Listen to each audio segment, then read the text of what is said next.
Saat ini stroke merupakan penyebab kematian dan kecacatan nomor 1 di Indonesia. Sebetulnya stroke itu apa dan bagaimana cara mencegahnya? Faktor-faktor apa yang sangat mempengaruhinya? Kita lihat.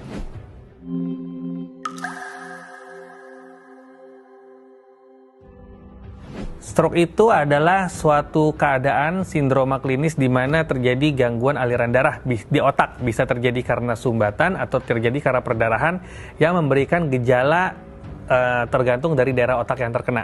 Dan ini terjadi mendadak, ya, tidak ada tanda-tanda sama sekali, tapi langsung terjadi serangan. Dampak stroke bagi saraf tergantung dari daerah otak mana yang mengalami kena stroke ini, ya.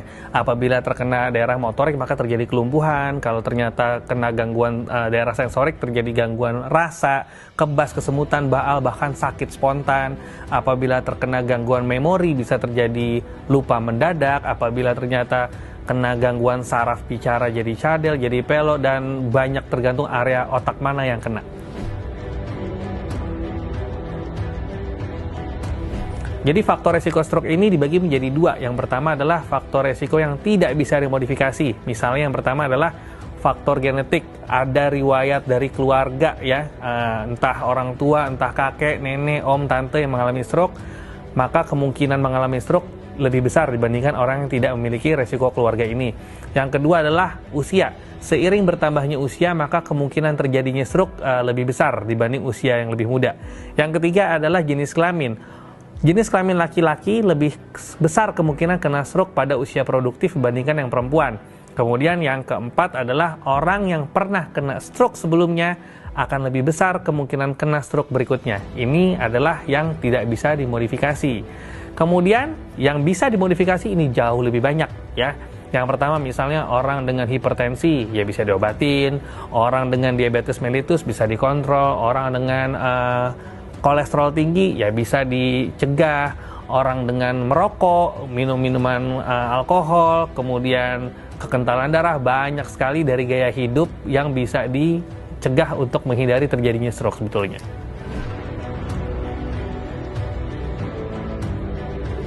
Untuk mencegah faktor resiko yang bisa dimodifikasi tadi, yang paling sering kenyataannya adalah lifestyle atau gaya hidup. Gaya hidup sini paling sering akibatnya karena pola makan.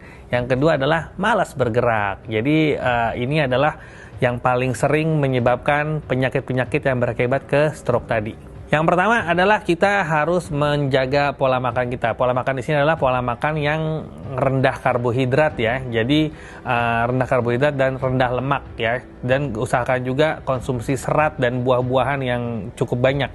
Karena ini terkait juga dengan yang kita sebut nanti namanya sindroma metabolik. Sindroma metabolik itu jadi orang yang memiliki pola makan yang nggak bagus akan menyebabkan obesitas sentral atau gemuk di daerah perut.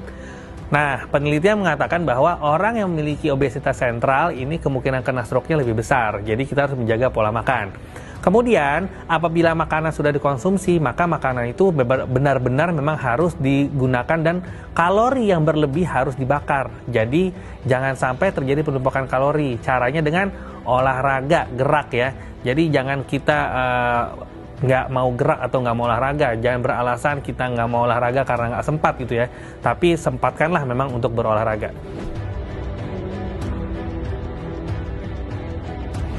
Orang yang memiliki kolesterol tinggi itu rawan terkena stroke, tapi bukan kolesterol yang mendadak, ya. Jadi kolesterol ini terjadi karena penumpukan, akumulasi.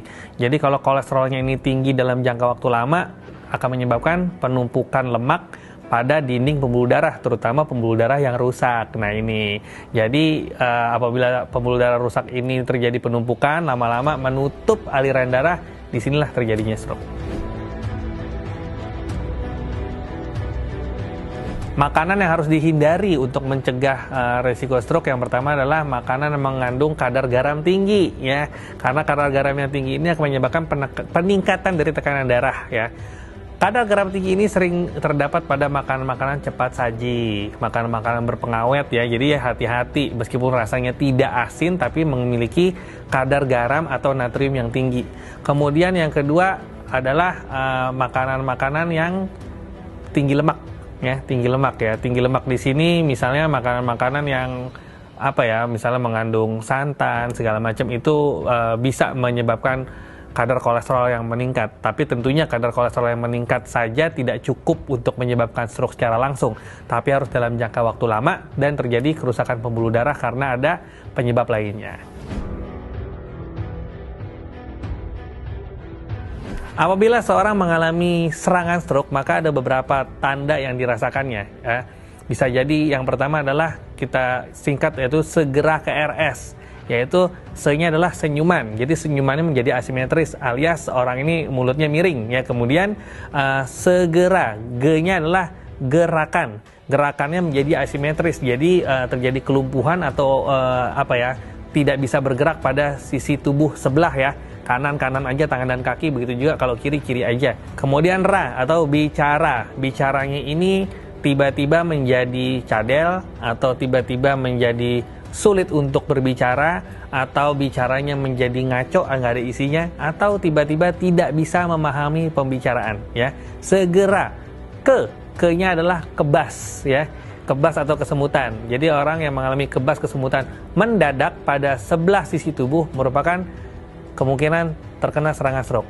Segera ke RS. R-nya adalah rabun pada sisi mata yang muncul mendadak, dan S-nya adalah sakit kepala hebat yang muncul mendadak. Nah, ini adalah tanda dari serangan stroke, dan apabila terjadi ini jangan diapa-apain, langsung bawa ke rumah sakit karena tidak ada yang bisa dilakukan di rumah. Karena serangan stroke ini tidak ada yang bisa dilakukan di rumah, maka harus dibawa ke rumah sakit itu ya. Yang pertama, kalau terjadi serangan stroke, jangan pernah melakukan tusuk jari atau tusuk telinga yang selama ini kita tahu ya, yang selama ini kita dengar itu adalah kebohongan. Yang kedua, jangan diberi minum ya, karena bisa terjadi tersedak, karena bisa terjadi kelumpuhan dari otot penelan yang mengakibatkan mungkin stroke-nya nggak seberapa, tapi pemberian minumnya ini akan memberikan radang paru yang hebat sehingga berakibat fatal. Jadi harus dibawa ke rumah sakit. Nah, di rumah sakit akan diassess atau dinilai ulang oleh dokter, mengkonfirmasi ini stroke dan diketahui jenisnya apakah perdarahan atau sumbatan, karena terapinya sangat beda.